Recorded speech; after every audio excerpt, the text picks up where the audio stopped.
Science et sagesse ancienne. Une nouvelle science remet en question ce que l'on croyait savoir sur le monde et sur nous-mêmes. Cette courte vidéo a un seul objectif: collecter les savoirs scientifiques qui rapprochent des enseignements des anciennes sagesses. La première évolution de la pensée, aussi profonde que la découverte d'Einstein sur la relativité, a eu lieu dans le domaine de la physique quantique.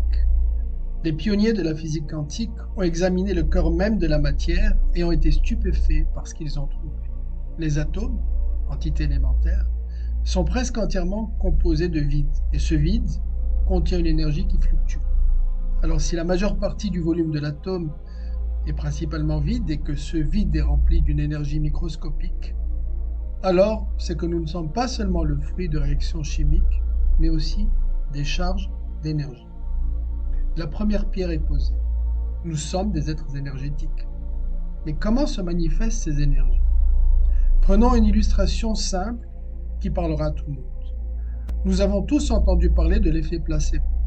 Si nous sommes capables de guérir sans aucun médicament, par la seule force de notre conviction d'avoir pris un médicament efficace, alors c'est qu'il existe une énergie dont on ne sait presque rien et qui est capable de créer ce que nous voulons trouver. Il y a aussi les longues marches sur le feu et plein d'autres exemples tous les jours dans le monde où des individus ordinaires manifestent un pouvoir hors du commun. La science commence à dire que nous pouvons faire des choses miraculeuses, des choses étonnantes. Mais ils disent que ces miracles n'ont rien à voir avec notre vie quotidienne. Et si nos croyances sur nos potentiels étaient fausses? Et d'où provient cette énergie inconnue que l'on n'enseigne pas dans les écoles? Toujours pas.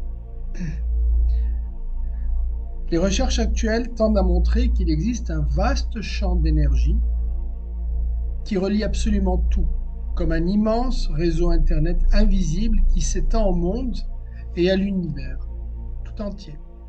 Et récemment, on a vu ce champ. Le satellite Chandra a détecté les champs d'énergie dans l'univers.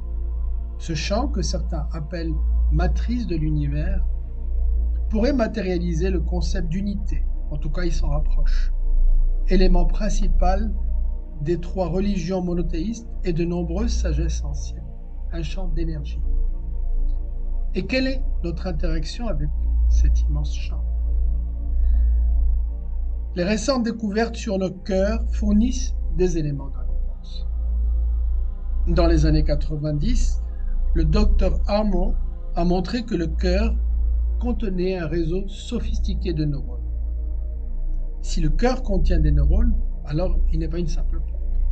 Il mémorise, réfléchit et transmet des informations au cerveau. C'est un fait médical établi. Il arrive aussi que le cœur donne des ordres au cerveau.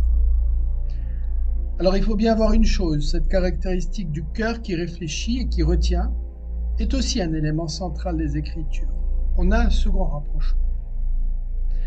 Plus récemment encore, l'Institut américain HeartMath Institute a montré que le cœur est l'organe qui génère le champ électromagnétique le plus puissant du corps humain. Son champ magnétique peut être mesuré à plusieurs mètres du corps. Mais ils sont allés encore plus loin. Ils montrent que nos pensées et nos émotions interagissent avec les champs électromagnétiques de tous ceux qui se trouvent à proximité, qu'ils en soient conscients ou pas. Alors cela pourrait expliquer nos intuitions et aussi la synchronisation émotionnelle que l'on a avec certaines personnes. Les recherches indiquent aussi que lorsque nos émotions sont positives, telles que l'espoir, la gratitude, l'enthousiasme, la confiance, cela améliore notre santé physique et mentale.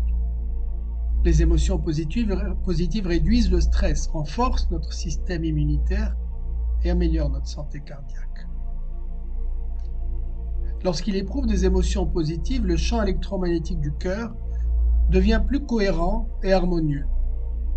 Par ailleurs, notre sang contient du fer qui, nous le savons, lorsqu'il est exposé à un champ électromagnétique, réagit de manière particulière en raison de ses propriétés magnétiques. On pourrait s'arrêter là et se dire que les rapprochements sont déjà suffisamment importants. Mais il y a encore quelque chose de très intéressant à exposer et qui a donné lieu d'ailleurs à une très grande polémique. La mémoire de l'eau. Les recherches sur la mémoire de l'eau indiquent que l'eau garde la trace de tout ce qui a été en contact avec elle. On peut imaginer un tissu qui absorbe tout et qui ne se nettoie jamais. Alors, pour information, notre cœur pompe environ 7000 à 8000 litres de sang par jour en moyenne. Le corps humain est composé d'environ 50% à 60% d'eau, entre l'eau contenue dans notre sang et l'eau de nos cellules. Puisque nous sommes des êtres énergétiques, nos pensées et nos émotions ont une signature électromagnétique à l'échelle microscopique et ont donc de l'influence sur l'eau de nos corps. Cette découverte ouvre la voie à une nouvelle médecine à partir d'ondes. Cette médecine a commencé déjà à voir le jour. Le chercheur japonais Emoto franchit un autre cap. En photographiant des cristaux d'eau exposés à des pensées, il montre que l'eau est aussi tributaire de nos intentions. Il a congelé de l'eau à une certaine température, et lorsque les vibrations des mots amour et gratitude ont pénétré dans cette eau, cela a formé un cristal magnifique.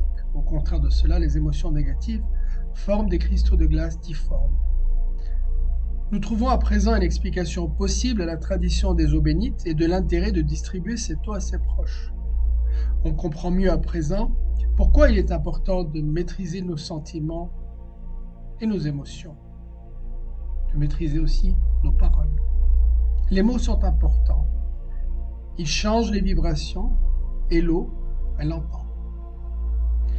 Alors, la science tend à montrer que l'être humain est beaucoup plus qu'un simple assemblage de chair et d'eau. C'est ce qu'on a appris à l'école, en tout cas ma génération. L'unité de l'espèce humaine est la première instruction des sagesses anciennes. Quelle que soit la religion, elle est la première et la plus importante des instructions. Alors pendant longtemps, cette unité a été une fable impossible à vérifier. Aujourd'hui, elle prend des couleurs et a la capacité de rassembler le plus grand nombre, quelles que soient les croyances et les cultures. Une question.